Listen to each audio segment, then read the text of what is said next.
A blistering Arkansas sun hung low over Jackson County on Wednesday, 19 August 2020, when 25-year-old Sydney Sutherland laced her running shoes for a quick evening jog.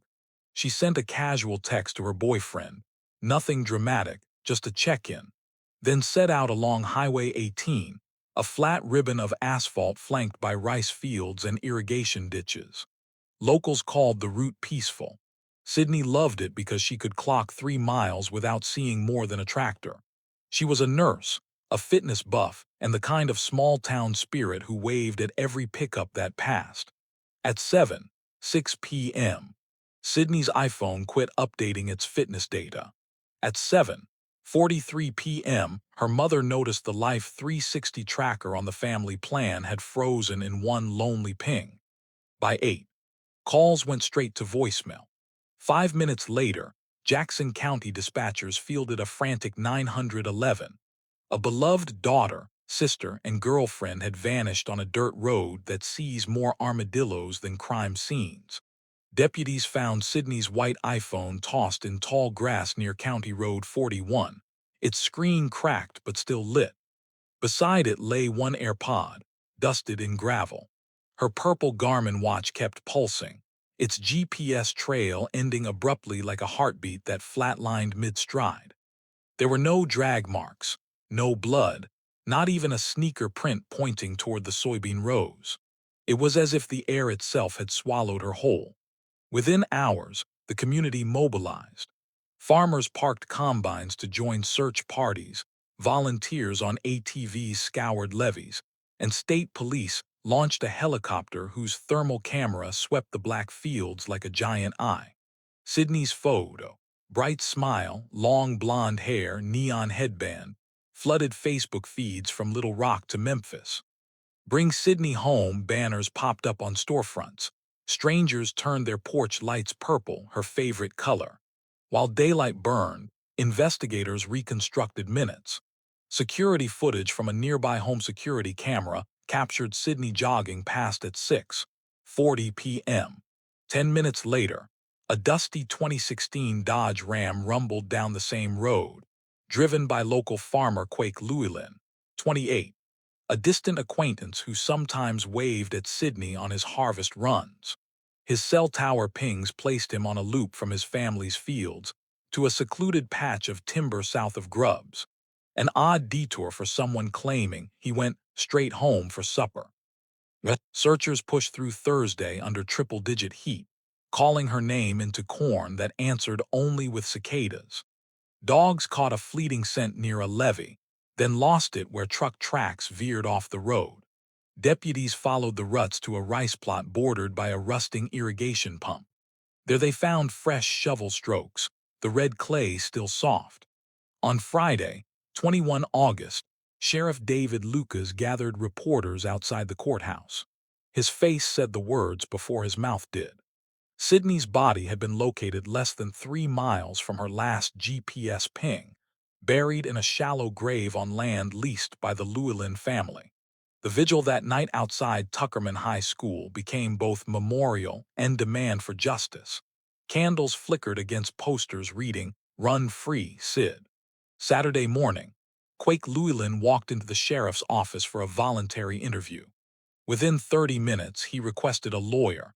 Within 60, he was under arrest for capital murder, rape, and kidnapping. The affidavit would later reveal the timeline.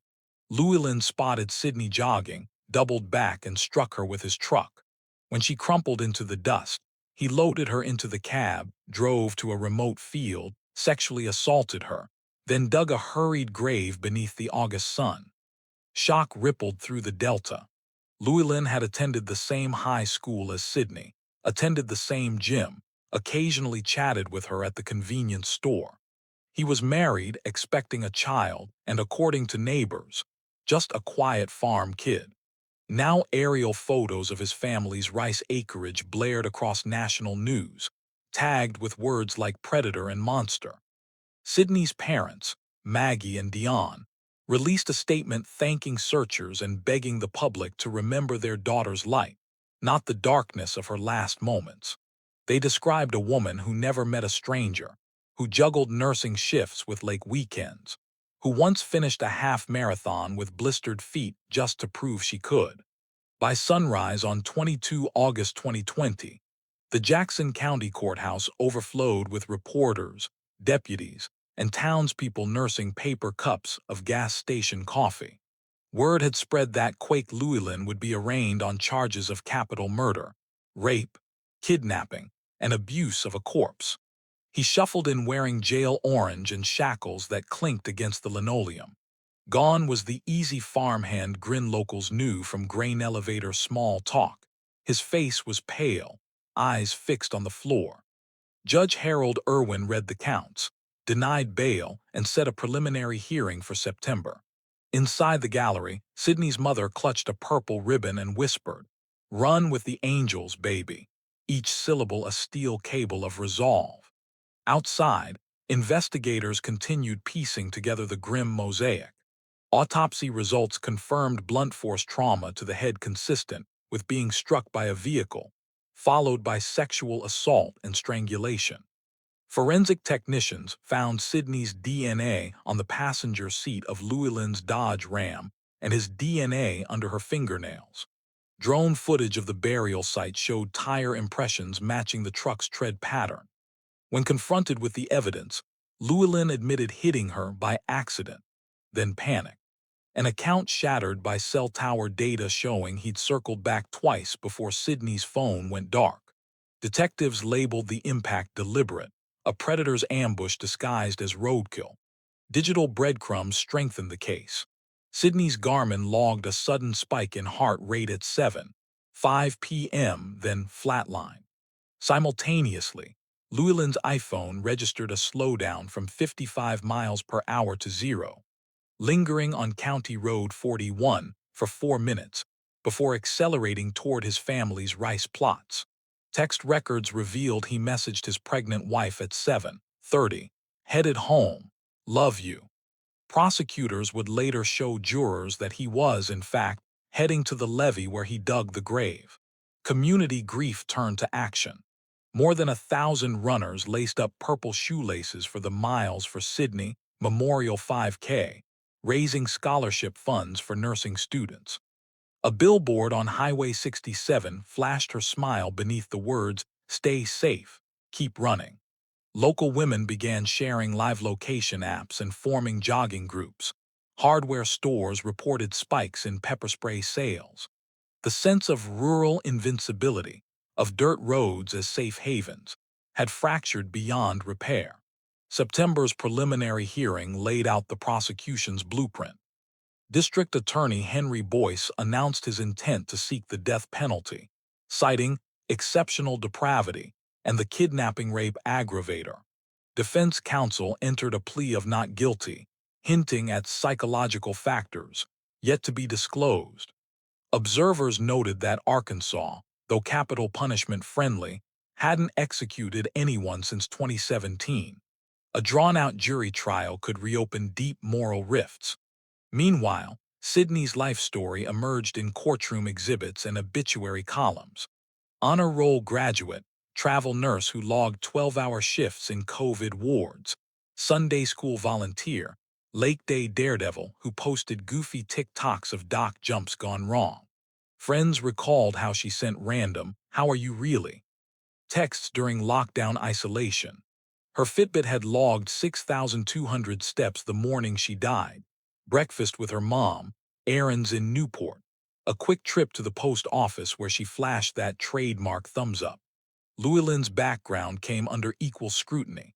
A linebacker in high school, he'd inherited acreage and a reputation for calm competence with heavy machinery.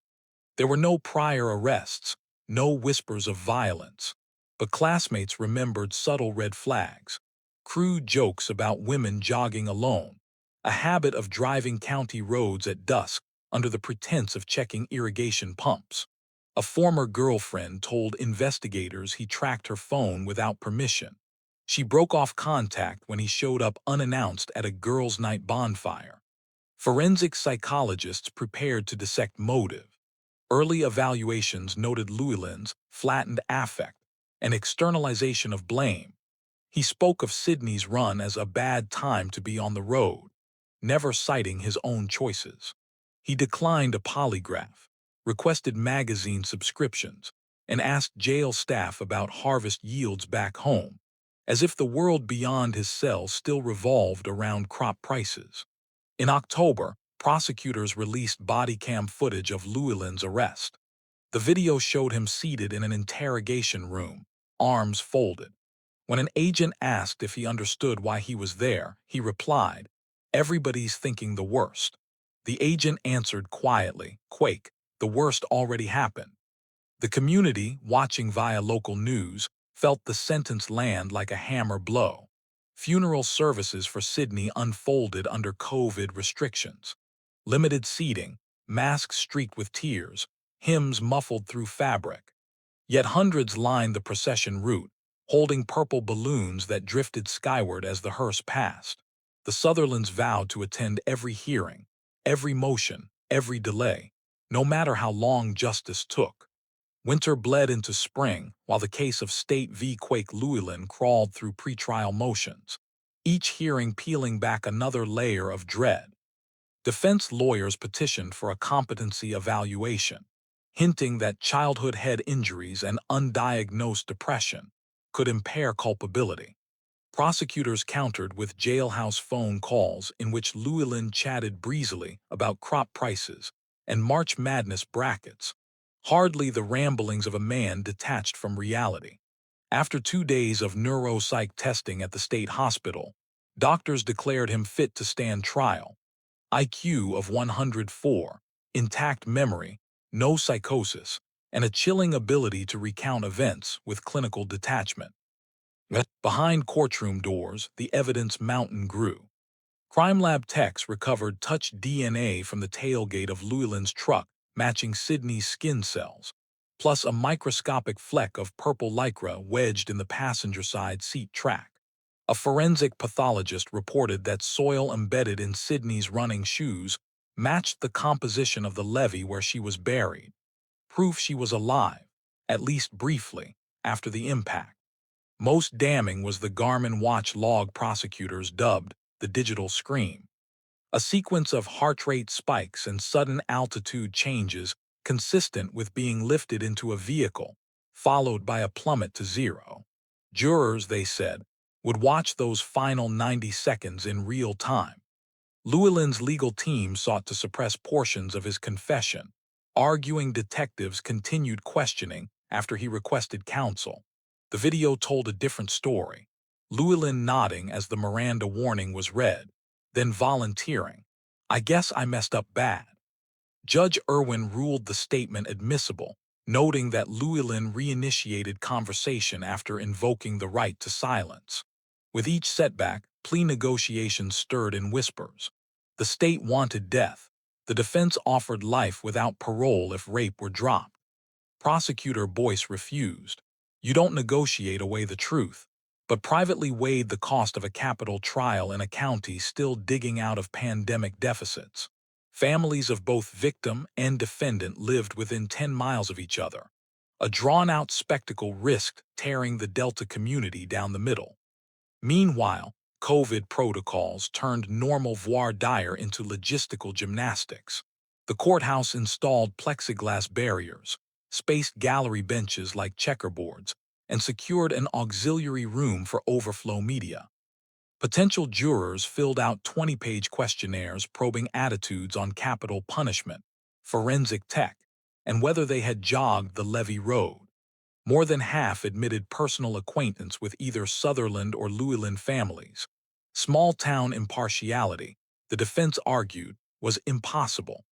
The judge mulled a venue change but decided strong voir dire could filter bias.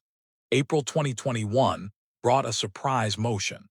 The defense requested testing for sexual sadism disorder, hinting at a mental health mitigation strategy. Prosecutors bristled, fearing a bid to paint Llewellyn as uncontrollably compelled. Court-appointed psychiatrist Dr. Amelia Chow ran actuarial scales and concluded Llewellyn showed opportunistic paraphilic interest but retained full volitional control. Translation for laypeople. Desire did not equal insanity. The report stripped the defense of its most sympathetic card. Pressure mounted as trial loomed. Sydney's family wore purple to every hearing, a silent wall of resolve. Llewellyn's pregnant wife filed for divorce, citing irreconcilable horror, and gave birth to a daughter who would meet her father only via supervised jail video. In late July, attorneys convened a closed-door session that ran past midnight. Rumor leaked the next morning. A plea was on the table, 3 consecutive life without parole sentences, plus 50 years for abuse of a corpse, in exchange for waiving appeals and revealing the grave's location in precise detail.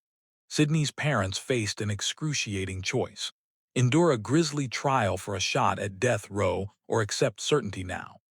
On 6 August 2021, courtroom seats filled before dawn. When the docket was called, Llewellyn rose and, voice barely above a whisper, pleaded guilty on all counts. Judge Irwin asked if he understood he would die in prison. Llewellyn answered, "Yes, sir." Sydney's mother delivered the victim impact statement. "You stole her last mile, but you will never steal her legacy." She turned to Llewellyn. "I hope every sunrise reminds you of the light you crushed." He stared at his shackled hands, said nothing. The plea spared the community months of re-traumatization, yet it left unanswered why a man with no violent record detonated in a moment of predatory impulse. Later, detectives revealed one unsettling footnote. Llewellyn's phone history included searches for lonely country joggers days before the murder. Prosecutor Boyce called it proof premeditation can bloom inside the most ordinary facade. After sentencing, deputies transferred Llewellyn to the Varner Supermax, cell 134.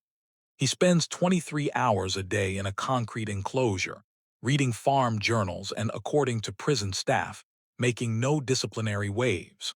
The Sutherlands visit his name only on legal paperwork. They visit Sydney's memory on the track where a purple mile marker now bears her initials. The gavel had fallen, the handcuffs were locked, but Sydney Sutherland's name was only beginning to move from tragedy into legacy. Within weeks of Quake Llewellyn's guilty plea, purple ribbon mailers began landing on desks at the Arkansas Capitol tagged Sydney's Promise.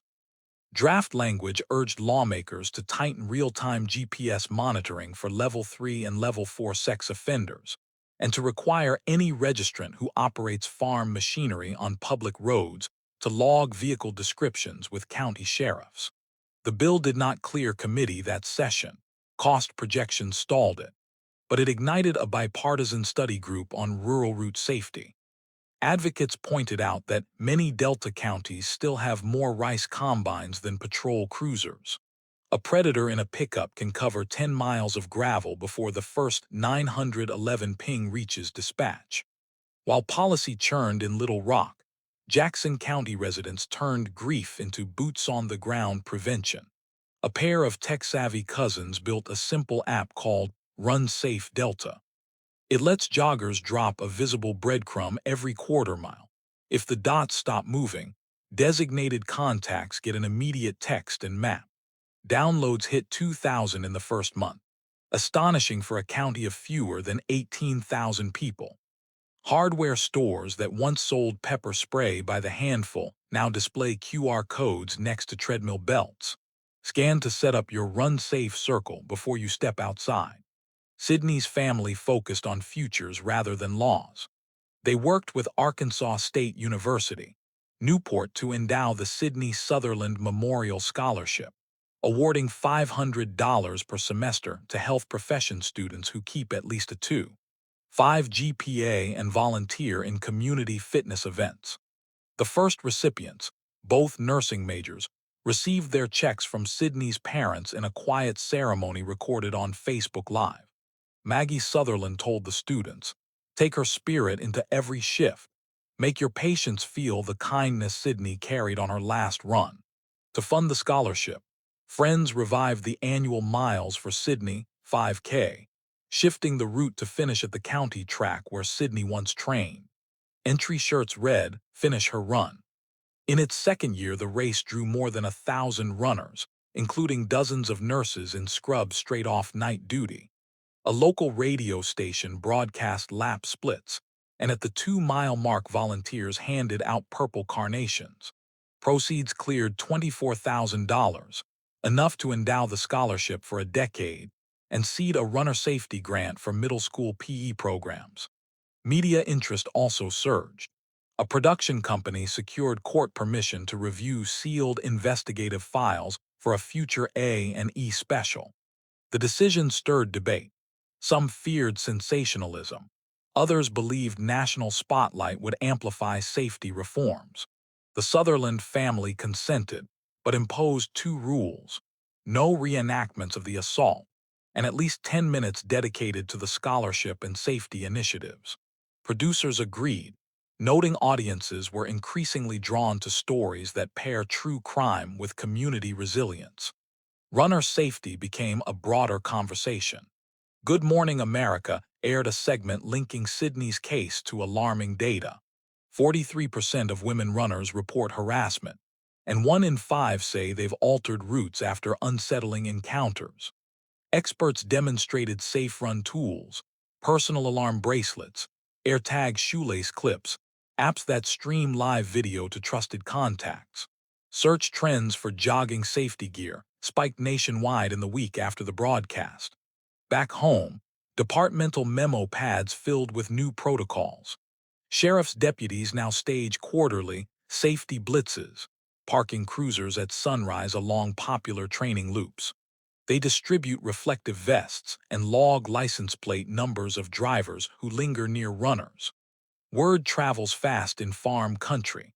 The mere possibility of an officer around the bend has dampened late-day joyrides. Sydney's story even shaped journalism ethics.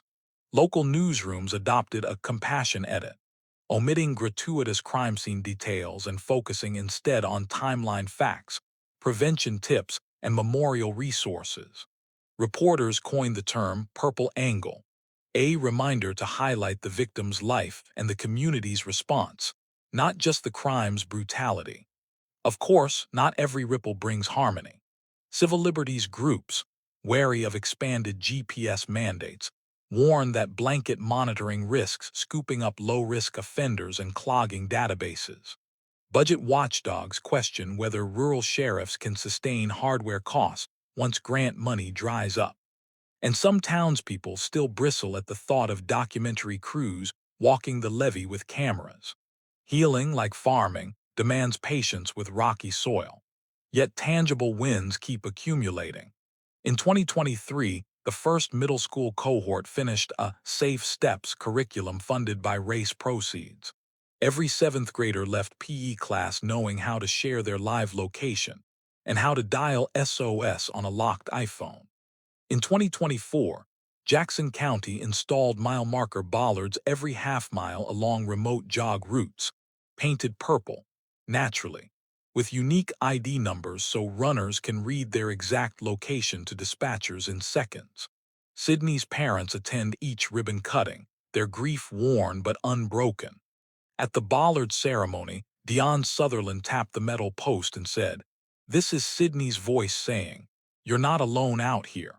Maggie added, "When the sun hits these in the morning, it looks like hope." Behind them, runners warmed up, garment straps blinking, ready to log another mile on the road where hope once seemed to vanish. The summer after Quake Llewellyn's sentencing, lawmakers reconvened in Little Rock with Sydney's purple ribbons pinned to their lapels. The earlier Sydney's Promise bill had stalled, but a trimmed-down version, HB 1413, nicknamed Sydney's Law, cleared committee on its second try. The act doesn't blanket every ex-felon with GPS.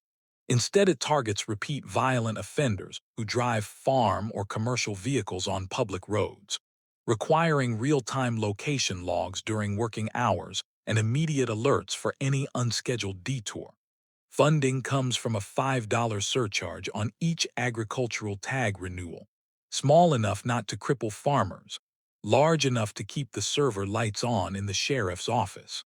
The governor signed the bill in March 2023 beneath a canopy of purple balloons. Jackson County deputies flipped the switch on their first live dashboard 2 months later. Statistically, the difference shows. In the year before Sydney's law, rural Arkansas averaged 6 lost contact incidents where high-risk registrants disappeared for more than 12 hours. In the year after, that number dropped to 1, and deputies recovered the absconder within 2 hours thanks to the new vehicle ping. State police credit the law with compressing the danger window that once allowed predators to roam miles of gravel unnoticed. Technology kept pace. The Run Safe Delta app added an SOS gesture. 3 rapid shakes of the phone triggers an audio siren and shares a live video link with emergency contacts. Apple's iOS 17 adopted a similar feature months later. Tech blogs traced the idea back to Sydney's grassroots developers. Meanwhile, University of Arkansas engineers built a prototype sensor that clips to shoelaces and transmits cadence. If Stride stops for more than 30 seconds outside a geofenced home zone, the user receives a haptic buzz asking, "Are you okay?" A no response funnels directly to 911. Beta testing begins this fall on the very stretch of Highway 18 where Sydney ran her last mile. Media projects move forward, too. After a year of legal wrangling, the Arkansas Court of Appeals ruled that sealed investigative files could be released to an A&E production company, given the Sutherland family's consent. The forthcoming special, Running Toward Light, focuses as much on community reform as on the crime. Producers filmed the purple mile marker dedication at dawn, when the sun lit the levee in a hue that seemed, just for a moment, to soften every scar across the delta. Quake Llewellyn remained silent behind Varner Supermax's concrete. He filed no appeals, spoke to no reporters, and declined therapy. In a routine classification review, prison psychologists noted flat affect, persistent denial of sexual motive, 0 disciplinary infractions, a portrait of calculating compliance. Victims' advocates point to that stillness as proof the system worked. He will never again see open sky. Yet Sydney's parents remind anyone who will listen that laws and apps address only part of the threat. Maggie Sutherland speaks at high school assemblies, urging students to trust gut alarms, to wave and make eye contact, so potential offenders know they've been noticed, to carry ID even on familiar dirt roads. Dion demonstrates quick-release pepper gel and urges boys as well as girls to learn situational awareness. Safety isn't pink, it's human. Their message resonates beyond Arkansas. County officials in Iowa, Mississippi, and Oklahoma adopted the Purple Mile Marker model, branding it Sydney Posts. A nationwide running club coalition added a Sutherland Safety Minute to the start of every group run, 60 seconds to announce route, buddy pairs, and emergency protocol before hitting the pavement. What began as a memorial has morphed into muscle memory for athletes coast to coast. Data underscore the cultural shift. A national survey by Runner's World found that, from 2020 to 2024, the percentage of solo female runners who always share live location jumped from 32% to 68%. Sales of wearable personal alarms tripled. In Arkansas, reported street harassment incidents during runs fell 18%, a drop researchers attribute to both tech adoption and intensive public awareness campaigns seeded by Sydney's story. Still, progress invites complexity. Civil liberties watchdogs monitor Sydney's law for mission creep, wary that county boards might expand GPS rules to lesser offenses. Budget committees brace for hardware replacement cycles once federal grant money ebbs. And grieving families elsewhere ask why reforms often require a martyr before gaining traction. The Sutherlands answer candidly. We wish you never heard Sydney's name, but since the world has, let it echo as a warning and a guide. At the 3rd annual Miles for Sydney 5K, registration tops 1,500 runners. The route now includes a silent mile where speakers play only wind and birds, honoring all victims of runner violence. As the finish line clock ticks, volunteers hand each participant a purple wristband etched with Sydney's mantra: "Run free, live loud, love hard." 5 years on, the ripples from Sydney Sutherland's final run stretch far beyond the rice fields of Jackson County.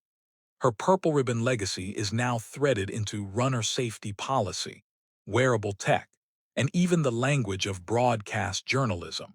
On the legal front, Arkansas, Sydney's law has become a template.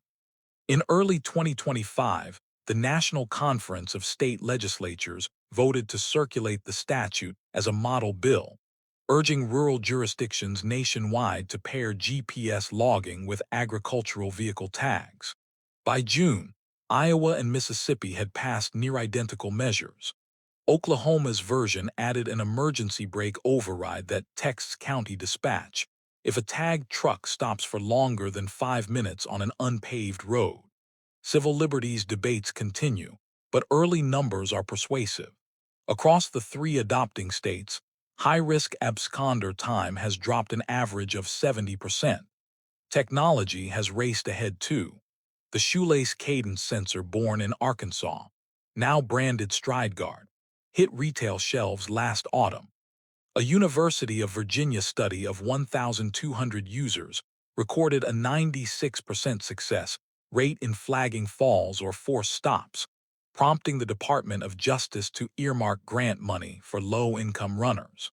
Meanwhile, Run Safe Delta merged with a national platform, adding weather alerts and a one-tap 988 mental health line for joggers processing anxiety after street harassment. Public awareness campaigns keep multiplying. The Road Runners Club of America adopted the Sydney Minute at the start of sanctioned races, 60 seconds to confirm route, buddy system, and emergency codes. ESPN's 2024 coverage of the Chicago Marathon opened with a montage of famous runners wearing purple wristbands etched with her mantra: "Run free, live loud, love hard." Viewers Googling the phrase found direct links to runner safety resources and scholarship donations. Inside Arkansas, the purple mile markers have multiplied into a statewide grid of 314 posts, each stamped with a QR code that dials 911 and transmits GPS in one scan.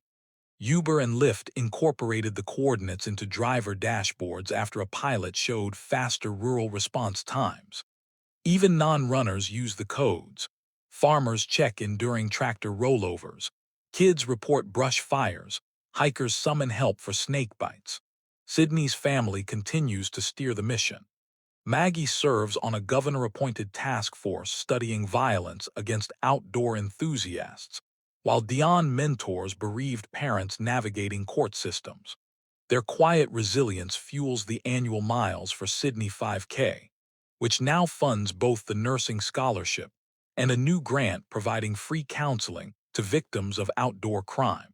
At this year's race, a record 2,300 runners crossed the line. A drone captured their aerial formation spelling SYD. Media portrayals have matured. The A&E documentary Running Toward Light premiered without reenactments, focusing instead on community reform. Viewers flooded social media, praising the balance of heartache and hope. Donations to the scholarship spiked 400% in the week after airing.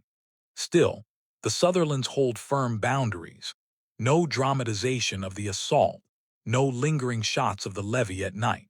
"We choose light," Maggie tells journalists. Sydney's story already showed enough dark. Yet challenges persist. Rural county budgets strain under hardware replacement cycles. Activists guard against mission creep in tracking statutes. And not all tragedies spark reform before loss. The Sutherlands know this, which is why they close every speaking event with the same plea: vigilance is a habit, not a headline. So what can each of us do? Share your live location before stepping out. Notice the vehicles that pass you twice. If something feels off, call it in. Better a false alarm than another purple ribbon. Speak up at town hall meetings when safety budgets top the agenda. And perhaps most important, remember that every statistic hides a human heartbeat, a smile, a future worth defending. Sydney's final mile didn't end in that rice field.